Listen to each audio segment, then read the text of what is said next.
That's one of the things. It's very fine hair I have, and so it looks disheveled. That's anyway. He's the right rev of speed, and he joins me every Friday and Monday at 1 p.m. It's Jerry Bonkowski, NBCSports.com. He writes about NASCAR. He writes about the NHRA. He writes about all things motorsports. We were talking Indianapolis 500 with them. I just didn't get a chance to talk Monaco with them actually last week, and I'm sure he would have had an opinion and an insight about it. And this is what I want to ask you to begin with before we get to Pocono,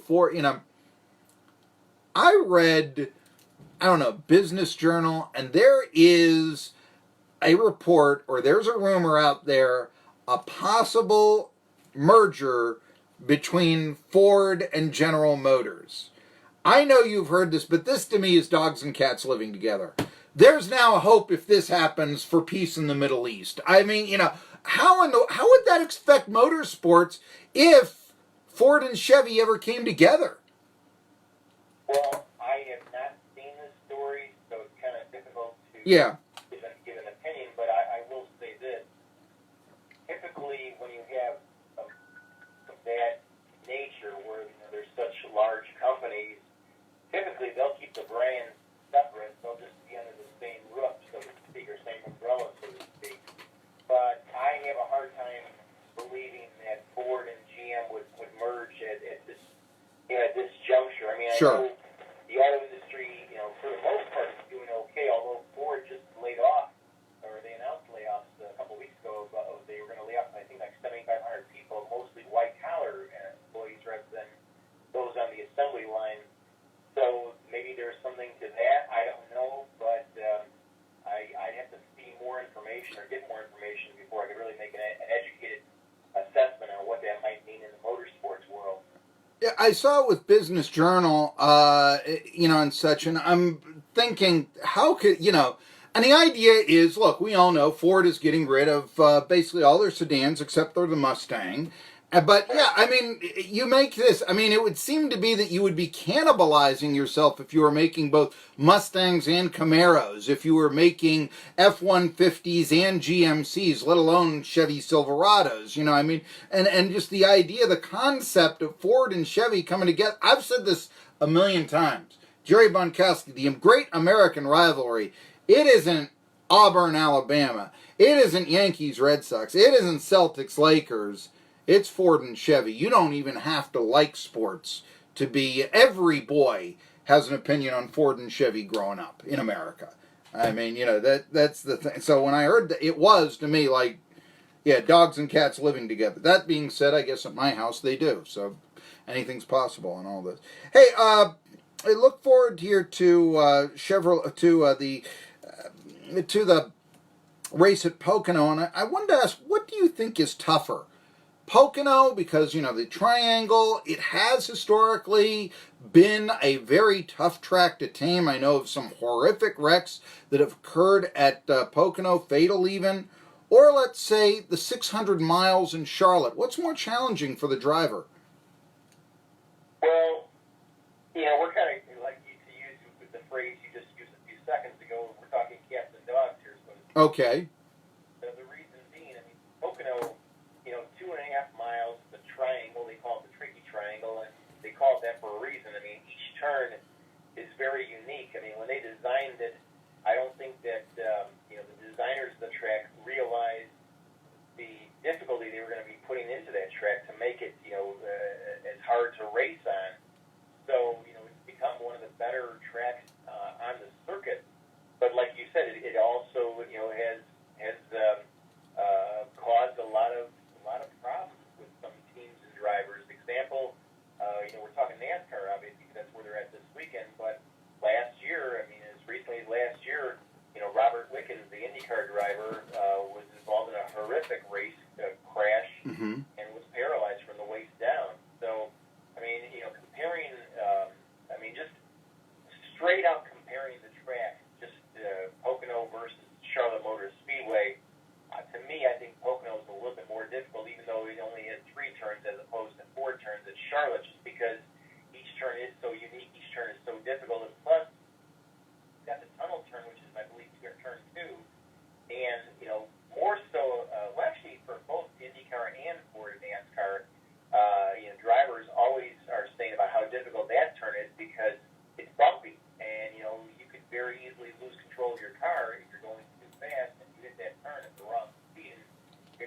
slowing down coming into the turn, and then obviously exiting, increasing your speed when you're exiting the turn. So, again, apples and oranges, if you will, but I still think that, if we're comparing just the merits of racing at each track, I'd say Pocono has a little bit of an edge over a place like Charlotte. Okay, now you have a story up you wrote this week about the tires, the Goodyears that are going to be on the cars there at Pocono. What should we look for here? What's the story surrounding the tires in this racetrack? Well, much like last week at Charlotte, both the Cup drivers as well as or Cup teams rather, as well as the Xfinity teams, they're going to be having the same tires. Usually there's some disparity or difference, among the two series, but we saw last week in Charlotte, and again we'll see it this week in Pocono, where the cars will be running the same type of the tires, same width, the same air pressure, all that kind of thing. And the only difference is typically in a race or in a weekend like this, the Cup guys will probably get tires that'll go, or they'll have more tires, more sets of tires. I don't have it right in front of me, but it's usually like maybe 9 or 10 sets, whereas the Xfinity guys may have 7 sets, that kind of thing. So they've got the crew chiefs and the drivers in the Xfinity series have to be a little bit more measured in how they plan their race strategy, their pit strategy, when they're going to go for 4 tires, when they're going to go for 2 tires, or if they may just stay out with no tire changes. So it's always a study in human psychology to see how these crew chiefs deal with the limited number of tires that they're given. I mean, you can't just go down in the corner and buy an extra set of tires that you're going to use in the race. And they're controlled very carefully by Goodyear and by NASCAR. So you've got to use what you got to use what you got, and you've got to use it in the most fortuitous way that hopefully can get you either a win or certainly a top 5 finish. Now, I want to ask a question that only a novice would, but I don't know this. I remember back in the days, back in the 90s, when there was a big debate over, Hoosier tires were involved and different brands and all this. You're saying that there's only one kind of tire that'll be used in this race at Pocono. How long has that been the case, that there hasn't been a choice for the drivers? Oh, man, Goodyear has been the official tire of NASCAR for, 20-plus years, if not more, probably. So, I mean, it's not like I said, you can't just go out and, bring a good, Goodyear or a Goodrich or a Firestone or a Bridgestone or a Michelin or whatever other tire there is. You've got to go with what the sanctioning body allocates because they want to have parity. So that's, you're as the old saying goes, you got to dance with which runs the dance. Was it more of a financial? I mean, Goodyear saying, no, we'll pay. We want to be the only tire here. This is good advertising. And that's why the other brands were basically eliminated. Because I do remember, I think it was 94, there was a lot of criticism on Hoosier tires being responsible for wrecks and things of this nature. Forgive me for a dinosaur story and all this, but I was curious. I mean, is that why we don't have the choice that Goodyear has basically said, these are the car that we want the deal here. This is good for us, and they outspent the competitors. Is that the deal where they have the monopoly? No, it's just a matter of which company gives the best package or the best overall program, if you will, to NASCAR, and certainly they have to pay NASCAR a fee to be the official tire supplier of NASCAR, if you will. So it's not like NASCAR can just make a decision, abruptly or impromptu. I mean, there's a lot of business relationships involved in this, and certainly, Goodyear uses the connection with NASCAR to, they advertise their tires and say that they utilize NASCAR as kind of a training, or not a training, but a proving ground rather, for those tires for people when they want to buy street cars too. So sure. Street tires for their own cars. So it works not just as a race tire, but also it works as a vehicle to sell street tires for your street cars too as well. Have you seen this with Bubba Wallace announcing a sponsorship deal with Victory Junction? I mean, we know that Richard Petty Motorsports doesn't have quite the coin that some of their competitors do. How big is this? I mean, can we expect now for Wallace to be contending for victories that maybe he wasn't able to before? Yeah, I mean, in a perfect world, you'd like to think that it's certainly going to be good good for Richard Petty Motorsports. It'll certainly be good for Bubba Wallace. But, it would have to be something, just so dynamic and so revolutionary and so major to change the fortunes of the team. I mean, Bubba comes into this weekend's race, I think, what is he, 28th or 29th in the standings right now? He's had a very difficult season. So, this is more of a,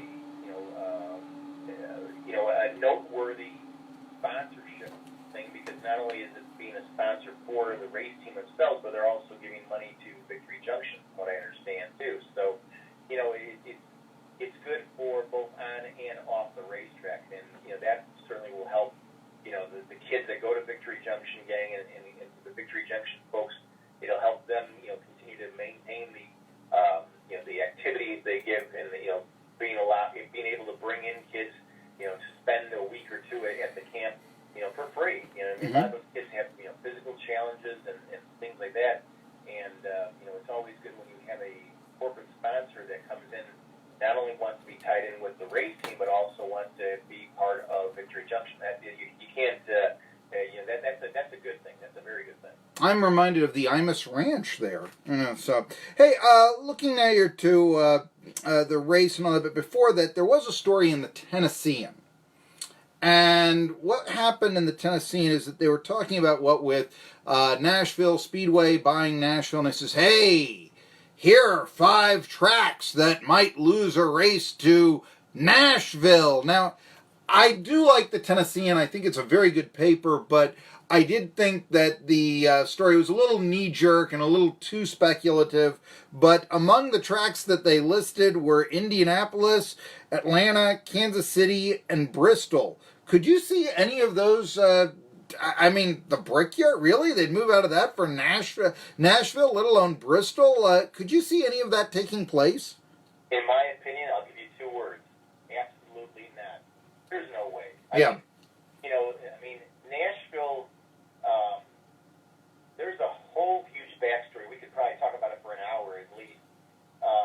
They're having a lot of difficulty with bringing that track up to, level of, bringing in like either the Truck Series or the Xfinity Series. You're not going to see the Cup Series racing in Nashville anytime soon. I don't think you'll ever see the Cup Series racing there unless, the city fathers agree to, increase the capacity. Probably they have to triple the capacity. Right now, I think it's 15,000. They're talking about expanding it to 30,000, but even that's still too small for a Cup race. But you're also going up against a footprint on the same grounds where they're building a soccer stadium, literally, and this is not an exaggeration, 20 feet from the entrance to the racetrack. 20 feet. And, so I did not see the Tennessee story. I have been reading and staying up to date with all the stuff going on in Nashville through the Tennessee, and they do a very good job, but that's a really speculative story. The tracks you mentioned, Bristol, there's no way. Indianapolis, no way. Kansas, one of the most favorite tracks in the Midwest, no way. And what was the 4th track? Atlanta was the one. I say, you're going to really leave Atlanta? I know that the surface isn't great, but come on. No, there's no way. There's no way. Yeah, it's like, really, NASCAR not in Atlanta? Really? You want me to believe that? I don't. And, it might not be the ideal track down there, but yeah, it is kind of the ideal market when you think about it and such. Okay, Pocono, tough track. Who's going to win? I'm going to go against the grain, what I usually do. I don't pick Kyle Busch. I'm going to go with Kyle Busch. Hey, why not? He's leading the point standings. Well, he won there last year, but, this is the kind of track that he just really seems to excel at, and, he's coming off a race last weekend at Charlotte that he's still bummed out that he finished, 3rd, I think it was, and he didn't get the win.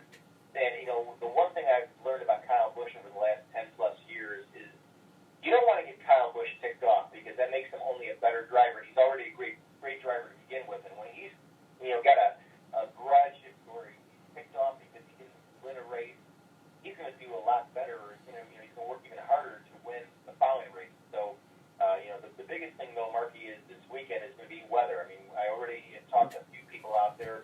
Weather tomorrow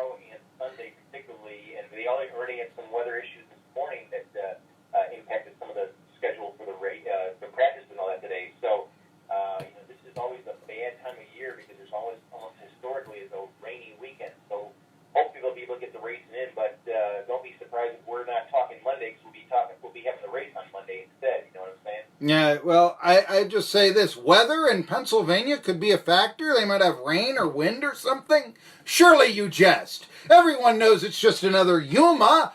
Hey, I used that line on Monday. I'm sorry. I'm repeating jokes here. Tri-City Sports Now. Coming back with Jake Hubbard. I can't wait to talk to him. He didn't play football in high school. They don't have a team at UH. But he's going to do it in college. Theater. There you go. World-renowned destination. I will tell you this.